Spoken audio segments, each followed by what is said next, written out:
आपका स्वागत करता हूं मेरे यूट्यूब चैनल पर। अभी तक हमने पढ़ा था प्रतिशतता में हमने कुछ फॉर्मूले और इसके जो है कुछ न्यूमेरिकल देखे थे। तो आइए हम उसके आगे देखते हैं। और ये यूपीएससी सीसेट का बहुत ही इम्पोर्टेंट टॉपिक है और जो हमको एसएससी, बैंक, रेलवे जितने भी कॉम्पिटिटिव एग्जाम होते हैं सब में हेल्पफुल रहेगा इसकी मैथमेटिक्स। तो आइए हम शुरू करते हैं। और प्लीज़ आप इस वीडियो को ज़्यादा से ज़्यादा लाइक, शेयर और सब्सक्राइब करिए ताकि ये वीडियो अभी तक पहुंच जाए। तो आइए हम शुरू करते हैं। प्रतिशतता यानी परसेंटेज का चौथा वीडियो।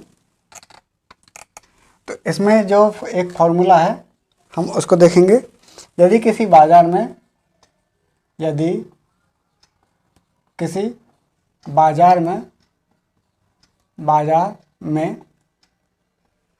किसी वस्तु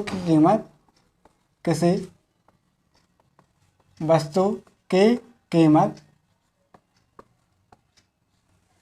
x% बढ़ जाए तो खपत कितनी प्रतिशत कम करनी पड़ेगी? खपत कितनी प्रतिशत कम करनी पड़ेगी? अगर बाजार में किसी वस्तु की कीमत x% बढ़ जाए तो उसकी खपत में कितने प्रतिशत कम करनी पड़ेगी? आइए हम इसको देखते हैं। इसका सिंपल सा एक फॉर्मूला है 100 × x / 100 + x। हम सिंपल सा ये वाला फॉर्मूला लगाएंगे और हमारा आंसर आ जाएगा। तो आइए हम इसके सवाल देखते हैं।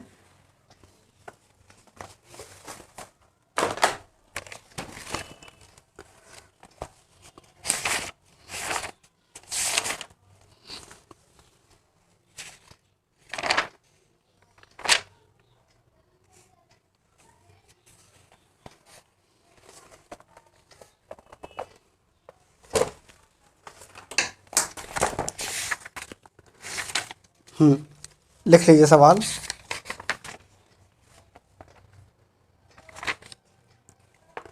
ए और बी स्टील के दो भारी खंड हैं। यदि बी को ए के शीर्ष पर रखा जाता है तो वजन 60% बढ़ जाता है। यदि बी को ए के ऊपर रखा जाता है तो खंड का वजन 60% बढ़ जाता है। और यदि बी को ए के शीर्ष से हटा लिया जाए तो ए और बी के वजन का तुलना में कितना वजन कम हो जाएगा? आइए हम समझते हैं। ये क्वेश्चन क्या बोल रहा है? ये बोल रहा है ए और बी स्टील के दो भारी खंड हैं। यदि बी को ए के शीर्ष पर रखा जाए, जैसे यहाँ पर है ए, यदि बी को ए के ऊपर रखा जाए, शीर्ष पर रखा जाए, ये है ए और ये है बी। यदि बी को ए के ऊपर रखा जाए तो 60% बढ़ जाता है। यदि बी को ए के ऊपर रखें तो 60% बढ़ जाता है। और यदि बी को ए के शीर्ष से हटा लिया जाए तो ए और बी के कुल वजन की तुलना में कितना वजन कम हो जाएगा? जैसे यहाँ पर 60% है, यहाँ पे रख दिया तो 60% बढ़ गया है। यदि बी को हटा देंगे तो ए और बी दोनों की तुलना में इसका वजन कितना कम हो जाएगा? हमको ये वाला क्वेश्चन सॉल्व करना है। तो इस क्वेश्चन को हम सॉल्व करने के लिए क्या करेंगे? सिंपल मेथड, जो जैसे कुछ खपत कम कर दी है तो यही वाला फॉर्मूला लगेगा। वो कैसे लगेगा आइए हम देखते हैं कि भार में प्रतिशत कमी। जब हम भार में प्रतिशत कमी, जब इसका हम क्वेश्चन करेंगे तो कैसे आएगा? 100 × 60 / 100 + 60। तो हमारा आंसर आ जाएगा कैसे? 100 × 60 / 160। इससे ये कैंसिल हो जाएगा तो कुल मिला के हमारा आंसर आएगा 37.5। ये हमारा आंसर आ जाएगा। तो ये क्या है, कितने प्रतिशत भार में कमी होगी? मतलब क्या हुआ ये क्वेश्चन बोल रहा था कि बी को ए के ऊपर रख दिया जाए। जब हम बी को ए के ऊपर रख देंगे तो 60% वजन बढ़ जाता है, और यदि हम बी को हटा देंगे तो दोनों की तुलना में कितना वजन कम हो जाएगा। तो हमको ये ऐसे सॉल्व करना था। तो हमारा आंसर आ गया भार में प्रतिशत कमी। तो भार में प्रतिशत कमी कितनी आ गई, इतनी आ गई। लिख लीजिए। आइए हम अगला सवाल करते हैं। और ये वाला क्वेश्चन भी आ चुका है 2019 में। ये वाला CSET 19 में आ चुका है। ये वाला क्वेश्चन 2019 में CSET में आ चुका है। आपको लग रहा होगा ये बहुत सिंपल क्वेश्चन है, लेकिन UPSC इस क्वेश्चन को उठा रही है, मतलब इम्पोर्टेंट है। आइए हम देखते हैं अगला क्वेश्चन।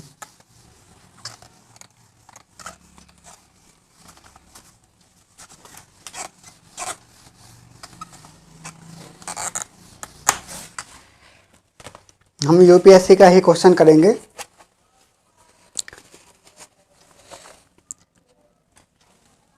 किसी परीक्षा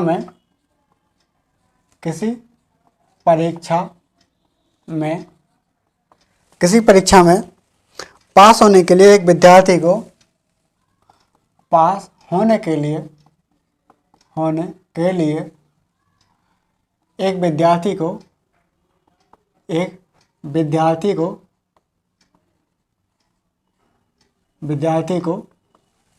किसी परीक्षा में पास होने के लिए विद्यार्थी को 40% अंक चाहिए। कितने? 40% अंक चाहिए। 40% अंक चाहिए है। मान लीजिए कि उसने 30 अंक मिले हैं। अगर उसको 30 अंक मिले, उसको कितने अंक मिले? 30 अंक मिले, और वह 30 अंक से फेल हो गया, और वह 30 अंक से फेल हो गया, तो परीक्षा में अधिकतम अंक क्या थे? क्वेश्चन है कि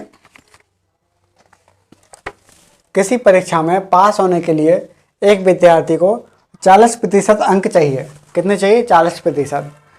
और अगर उसके 30 अंक मिले और वह 30 अंक से फेल हो गया, 30 मिले हैं और 30 अंक से फेल हो गया।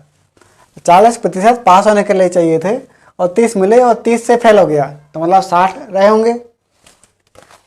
तो आइए हम, जैसे 60 नंबर वो पास होने के लिए थे, जैसे 30 अंक आए हैं उसके और 30 से फेल हो गया, तो मतलब कितने अंक थे?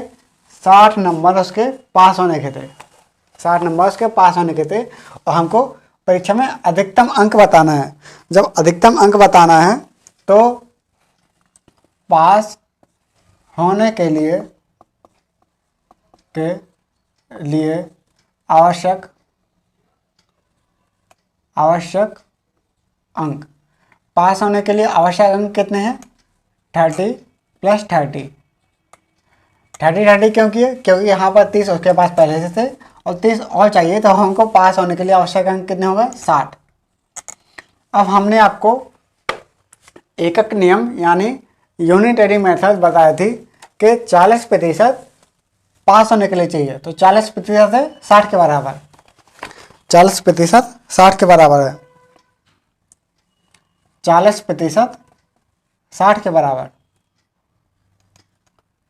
तो 100% कितने के बराबर होगा?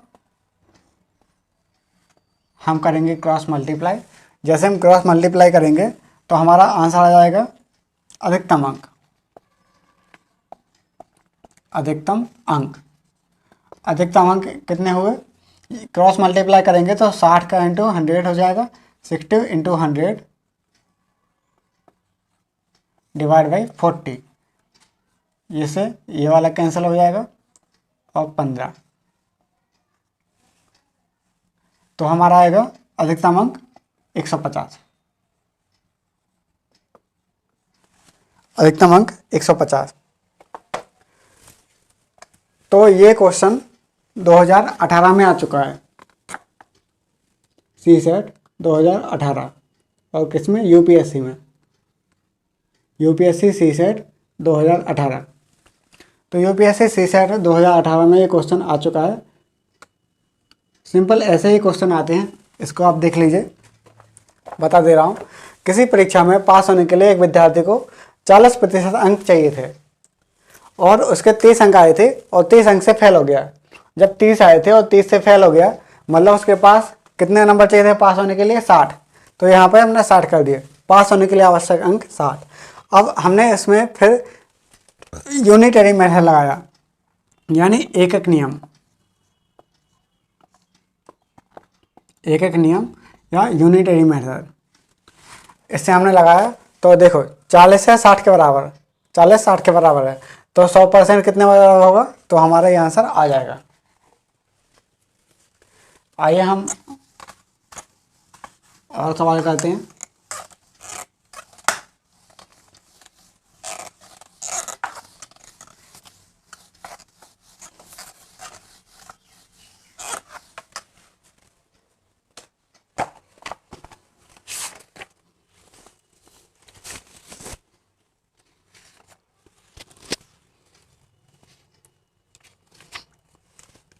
एक अच्छा सवाल करते हैं।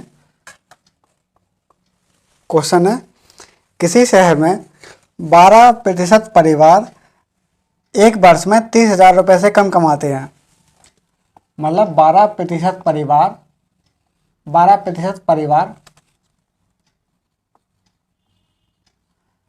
कितना कमाते हैं, 30,000 रुपये से कम, 30,000 से कम कमाते हैं, 30,000 रुपये से कम कमाते हैं। और 12% परिवार 30,000 रुपये से कम कमाते हैं। 6% परिवार एक वर्ष में 2 लाख से अधिक कमाते हैं।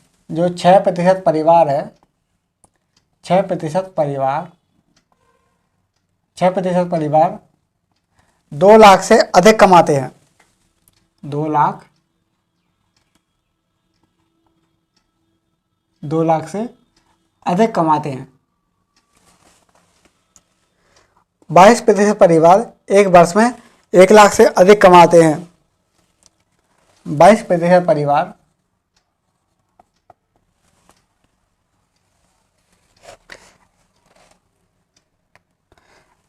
एक वर्ष में 1 लाख से अधिक कमाते हैं। 22% परिवार एक वर्ष में 1 लाख से अधिक कमाते हैं, 1 लाख से अधिक कमाते हैं। तथा 990 परिवार एक वर्ष में 30,000 रुपये से 1 लाख के बीच कमाते हैं। जो 990 परिवार हैं, 990 परिवार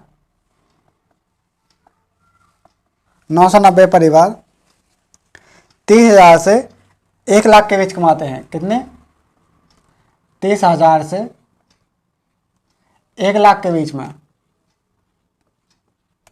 30,000 से 1 लाख के बीच में कमाते हैं। तो कितने परिवार एक वर्ष में 1 लाख से 2 लाख के बीच कमाते हैं, 1 लाख से 2 लाख के बीच में कमाते हैं, 1 लाख से 2 लाख के बीच में कमाते हैं, हमको ये बताना है। क्वेश्चन फिर से देख लीजिए। किसी शहर में 12% परिवार एक वर्ष में 30,000 रुपये से कम कमाते हैं। 12% परिवार 30,000 रुपये से कम कमाते हैं। 6% परिवार एक वर्ष में 2 लाख से अधिक कमाते हैं। 6% परिवार 2 लाख से अधिक कमाते हैं। 22% परिवार एक वर्ष में 1 लाख से अधिक, 22% परिवार एक वर्ष में 1 लाख से अधिक कमाते हैं। 990 परिवार एक वर्ष में 30,000 से 1 लाख के बीच कमाते हैं। 990 परिवार एक वर्ष में 30,000 से 1 लाख के बीच कमाते हैं। तो कितने परिवार एक वर्ष में 1 लाख से 2 लाख के बीच कमाते हैं, हमको ये वाला क्वेश्चन सॉल्व करना है।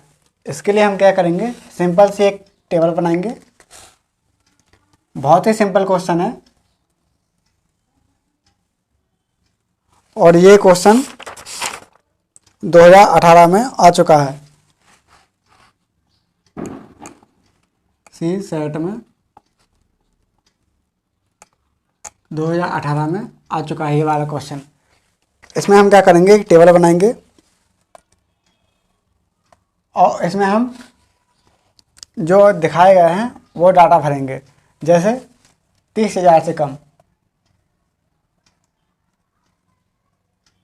से कम, 30,000 से कम ये हो जाएगा। 30,000 से 1,00,000 से के बीच में, क्योंकि यहाँ पर ये दिया गया है, तो 30,000 से 1,00,000 के बीच में, 30,000 से 1,00,000 के बीच में।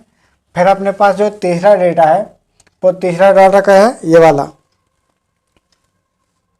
तीसरा डाटा है, उसको हम यूज करेंगे 1,00,000 से 2,00,000 के बीच में। 1,00,000 से 2,00,000 के बीच में कहाँ पर है, हाँ ये हो गया। अब जो 6% परिवार है वो देखते हैं 2,00,000 से अधिक, 2,00,000 से अधिक, 2,00,000 से अधिक कितने हैं, 6%।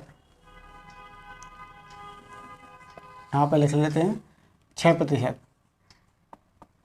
2,00,000 से अधिक 6%। 30,000 से कम 12%। 30,000 से 1,00,000 के बीच में 990 परिवार, 990 परिवार 30,000 से 1,00,000 के बीच में। और 22% परिवार 1,00,000 से अधिक कमाते हैं। 1,00,000 तो ये हो गए, अब 1,00,000 से 2,00,000 के बीच में, तो ये क्या होगा, 1,00,000 से अधिक, 1,00,000 से अधिक। अब चूंकि हमने देखा कि 2,00,000 से अधिक 6% लोग हैं, तो 1,00,000 से 2 के बीच में होंगे कितने, 2,00,000 तक। 1,00,000 से 2,00,000 के बीच में, 1,00,000 से अधिक, 1,00,000 से कितने हैं, 1,00,000 से अधिक 2,00,000 के बीच में, तो हमारे ये परिवार हैं 1,00,000 से अधिक, ये कितने हैं, 22%, 22% हैं। ये कितने हैं, 22%। 1,00,000 से अधिक, 1,00,000 से अधिक ये हैं और 2,00,000 से अधिक ये हैं। और हमको क्या निकालना है, हमको निकालना है इसमें से, क्वेश्चन हमको दिया गया है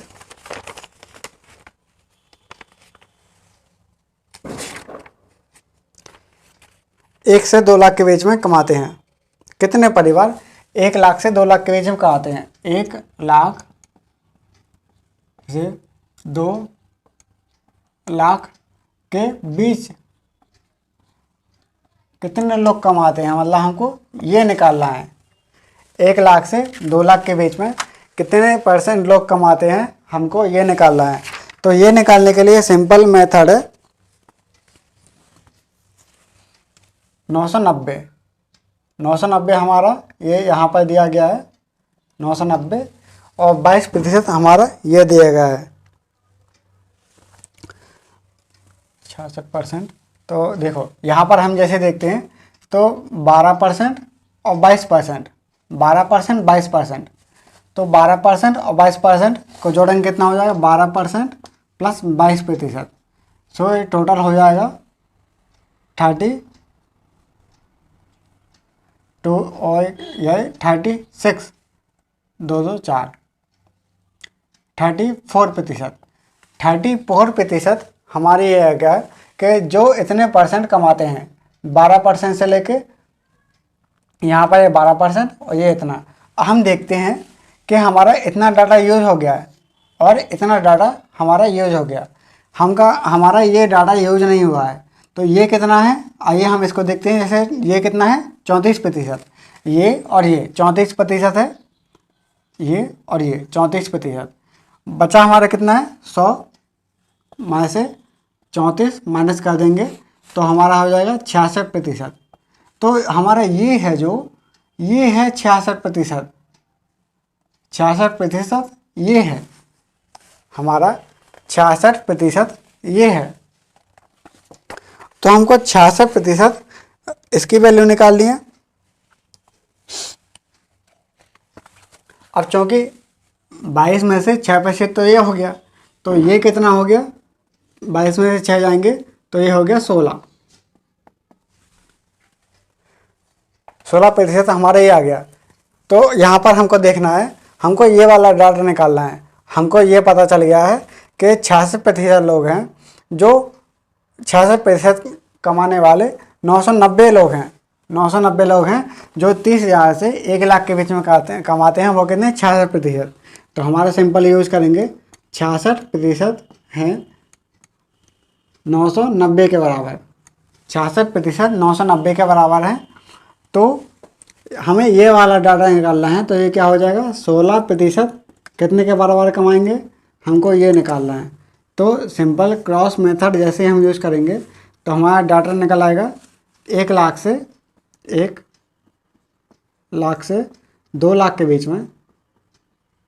1,00,000 से 2,00,000 के बीच में इसका डाटा जैसे हम निकालेंगे आंसर, तो कितना आएगा, 990 160 990 इंटू ये 16 हो जाएगा, डिवाइड बाई 66 ऐसे हो जाएगा। अब इसको हम आंसर लाएंगे तो 11,999 यानी 90 और 11,6 66 ऐसा हो जाएगा। अब इसको हम काटेंगे तो ये हो जाएगा 3 दूनी 6 और 3 का 9 30, इसका ये हो गया। अब यहाँ पर 8, तो हमारा आ जाएगा 8 3 24 यानी 240। तो हमारा 240 ये आंसर हो गया। कहने का मतलब ये हुआ कि 1,00,000 से 2,00,000 के बीच में कितने लोग कमाते हैं, 240 लोग कमाते हैं, और वो कितने हैं, 16%। तो हमारा ये आंसर क्वेश्चन था और आंसर था। इसको देख लीजिए। अब इसको हम दोबारा समझा देते हैं कि यहाँ पर 12% परिवार थे जो 30,000 रुपये से कम कमाते हैं, और 6% परिवार हैं जो 2,00,000 से अधिक कमाते हैं। 6% 2,00,000 से अधिक कमाते हैं। 22% परिवार 1,00,000 से अधिक कमाते हैं। 22% 1,00,000 से अधिक कमाते हैं, ये है 22%। तो 1,00,000 से अधिक कमाते हैं 22%। 1,22 में से 2,00,000 से अधिक कमाने वाले हमने माइनस कर दिए। सो 1,00,000 से 2,00,000 के बीच में कितने बचे, 16%। 16% बचे। और 990 परिवार 30,000 से 1,00,000 के बीच में कमाते हैं। 30,000 से 1,00,000 के बीच में कमाने वाले 990। तो हम क्या करते हैं, हमारे पास जो डेटा था 12% ये हो गया, 22% ये हो गया, दोनों को जब जोड़ देंगे तो कितना आ गया, 34। 34% लोग हैं जो 34%। तो हम क्या करेंगे, 100 में से माइनस करेंगे तो 66% लोग कितने हैं, 990 परिवार 30,000 से 1,00,000 के बीच में कमाते हैं कितने, 990 लोग, और ये कितने हैं, 66%। तो हमको ये निकालना है। ये निकालने के लिए हम क्या करेंगे, जब 66% बराबर है इसके, 66% बराबर है 990 के, तो 16% यानी कि इतने लोग के बराबर होगा। हमका ये डेटा निकल आएगा 240। तो ये यूपीएससी 2018 में आ चुका है। आइए हम अगला क्वेश्चन करते हैं।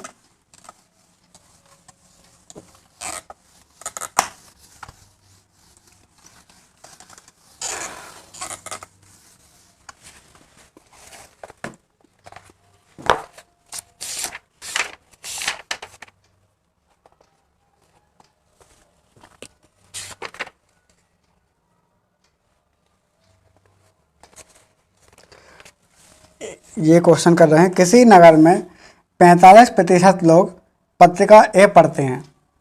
45% पत्रिका ए पढ़ते हैं। इसको आप लिख लीजिए, किसी नगर में 45% लोग पत्रिका ए पढ़ते हैं। 55% लोग पत्रिका बी पढ़ते हैं। 40% लोग पत्रिका सी पढ़ते हैं। 45 ए, 55 बी और 40% लोग पत्रिका सी पढ़ते हैं। 30% लोग पत्रिका ए और बी पढ़ते हैं। 15% पत्रिका बी और सी पढ़ते हैं। और 25% लोग पत्रिका ए सी पढ़ते हैं। और 10% लोग सभी पत्रिका पढ़ते हैं, ए बी और सी तीनों पत्रिका पढ़ते हैं। तो हमें कितने प्रतिशत लोग कोई पत्रिका नहीं पढ़ते, ये निकालना है। तो आइए हम देखते हैं। 45% लोग पत्रिका ए पढ़ते हैं। 55% लोग पत्रिका बी पढ़ते हैं। और 40% लोग पत्रिका सी पढ़ते हैं। 30% लोग 30%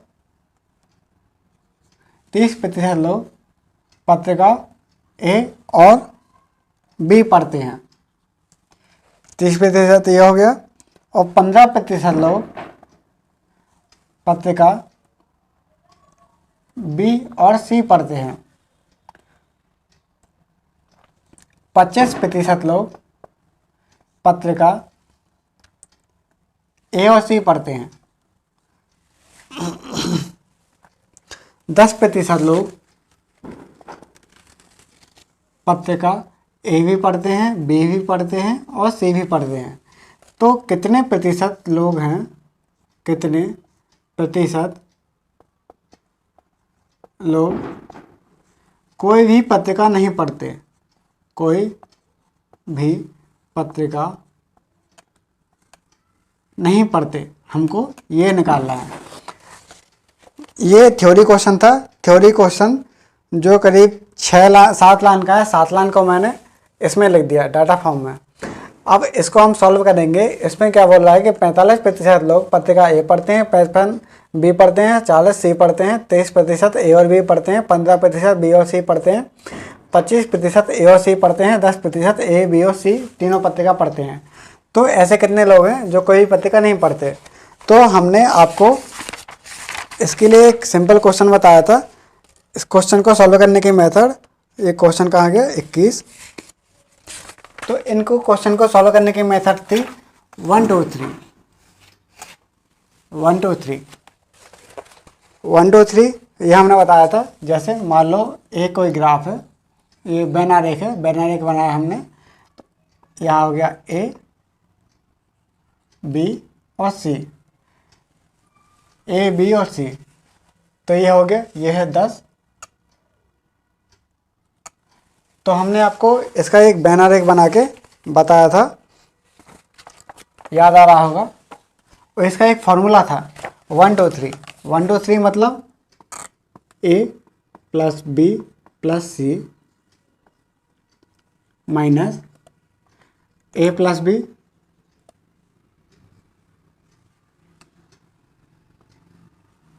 ए plus B plus B plus C plus C plus A. ये हो गया। प्लस हमारा आ गया था A B C plus A B C. ये कौन से लोग हैं जो कुछ ना कुछ पढ़ते हैं? कुछ ना कुछ पढ़ते हैं। कुछ ना कुछ पढ़ने वाले कितने हैं? ये। तो ये कितना होगा? ए प्लस बी प्लस सी, ए प्लस बी प्लस सी। तो 45 55 40, 45 प्लस 55 प्लस 40 माइनस यहाँ पर ए प्लस बी प्लस, अब ये निकालना है तो लिखेंगे कितना? 30 15 25। 30 प्लस 15 प्लस 25 और प्लस यहाँ पर ए प्लस बी प्लस सी कितना है? 10%। 10%। तो यहाँ पर हमारा कितना हो जाएगा? 45 और 55, ये हो जाएगा 100 और 40 140। 45 55 100 और 40 140 माइनस 25 15 40 और 30 70 प्लस 10। तो ये कितना हो जाएगा? 150। यहाँ पर 140 और 10 150। 150 में से जब 70 माइनस करेंगे तो हो जाएगा 80। तो हमारा कितना आएगा? 80। 80% वो लोग हैं जो कुछ ना कुछ पत्रिका अवश्य पढ़ते हैं, अवश्य पढ़ते हैं।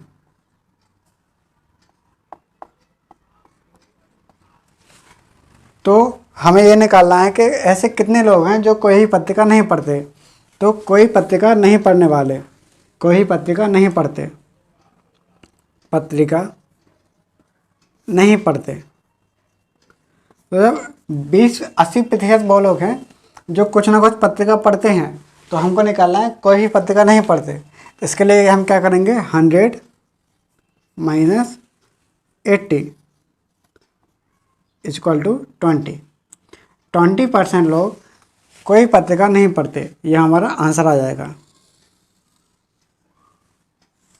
तो ये हमारा आंसर आ जाएगा। आप इसको देख लीजिए, सिंपल सी बात है। ए पत्रिका पढ़ने वाले बी और सी, फिर 2 पत्रिका पढ़ने वाले ये हो गए, 3 पत्रिका पढ़ने वाले ये हो गए। अब कुछ ना कुछ पत्रिका और से पढ़ते हैं तो हमने इस वाले फॉर्मूला से निकाला, और कुछ पत्रिका नहीं पढ़ते उसके लिए हमने 100 में से 80 माइनस कर दिया, तो हमारा 20% आ जाएगा। तो हमारा ये क्वेश्चन कब आया था? क्वेश्चन 2015 में आया था। ये वाला क्वेश्चन 2015 में आ चुका है। यूपीएससी सीसेट में 2015 में आ चुका है ये वाला क्वेश्चन। हम एक क्वेश्चन और करते हैं।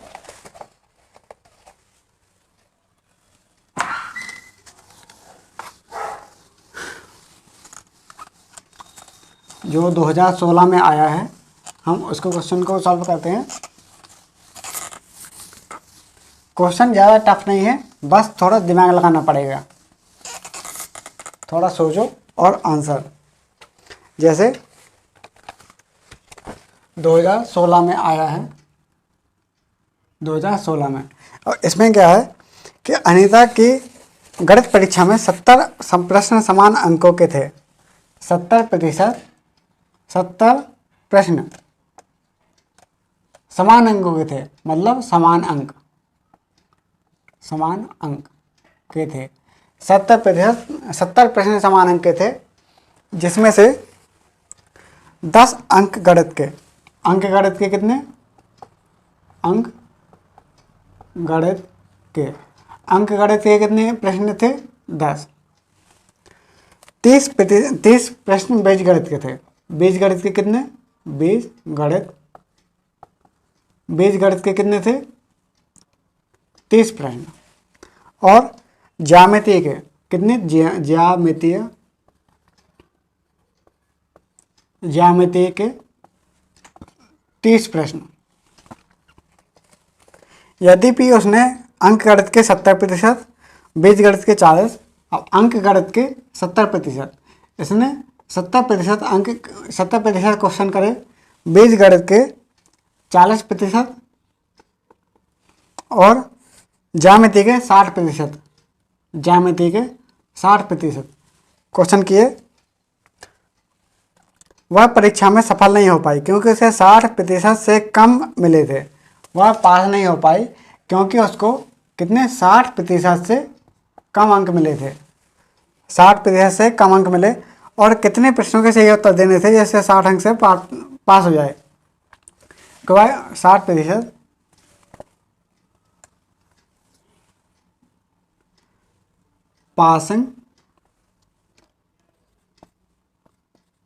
पास होने के लिए अंक कम से कम ये कितने थे? 60%। तो हमको क्या करना है? बाकी प्रश्न निकालना है कि वो पास हो जाए। पास होने के लिए चाहिए तो कितने अंक चाहिए कि इतने नंबर लाने के बाद वो पास हो जाए। तो हमको ये क्वेश्चन करना है, और ये क्वेश्चन 2016 में आ चुका है। जब इस प्रकार के क्वेश्चन करेंगे तो इनकी सिंपल सी एक मेथड होती है। जैसे यहाँ पर हमने देखा, अंक गणित के 10 क्वेश्चन थे, जिसमें से उसने 70 क्वेश्चन किए। तो यहाँ पर ये कितना हो गया? अब 10 का 70%, 10 × 70, तो आंसर ये डिवाइड बाई 100। तो यहाँ पर 1 0 से 1 0 कैंसिल, तो कितना हो जाएगा? 7। ऐसे बीजगणित के 4 थे 12, मतलब इसके 12 अंक, 12 क्वेश्चन। और ज्यामिति के कितने किए? 18 क्वेश्चन। तो उसने इतने क्वेश्चन किए, 12 क्वेश्चन बीजगणित के किए, 18 क्वेश्चन ज्यामिति के किए, और 7 क्वेश्चन इसने इसके किए। अब उसको 70, ये कितने? 60% अंक चाहिए थे पास होने के लिए। 60%। तो कुल मिला के क्या था,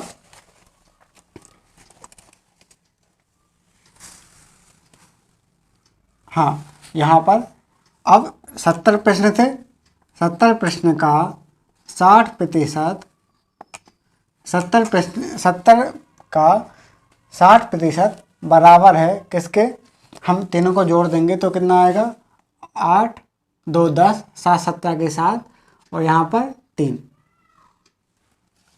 ये इतना आ जाएगा। तो कुल मिला के ये था 37 प्लस x। कुल मिला के हमारे 37 क्वेश्चन उसने किए हैं, 37 में से कितने अंक और करती कि वो पास हो जाता है, और पास होने के लिए कितने अंक चाहिए थे, 60%। तो 70 का 60% बराबर है 37 प्लस x।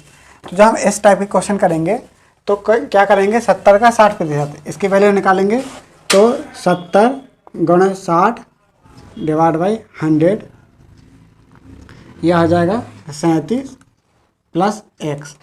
तो यहाँ पर 1 0 से 1 0 कैंसिल, 7 6 42, तो 42 बराबर 37 प्लस x। तो x की वैल्यू क्या आएगी, 42 माइनस 37। तो यहाँ पर जब 42 में से 37 माइनस करेंगे तो बचेंगे 5। तो हमारे ये आंसर आ जाती, मतलब उसको 5 क्वेश्चन और करने थे कि वो पास हो जाती, उसको 5 क्वेश्चन और करने थे तो पास हो जाती।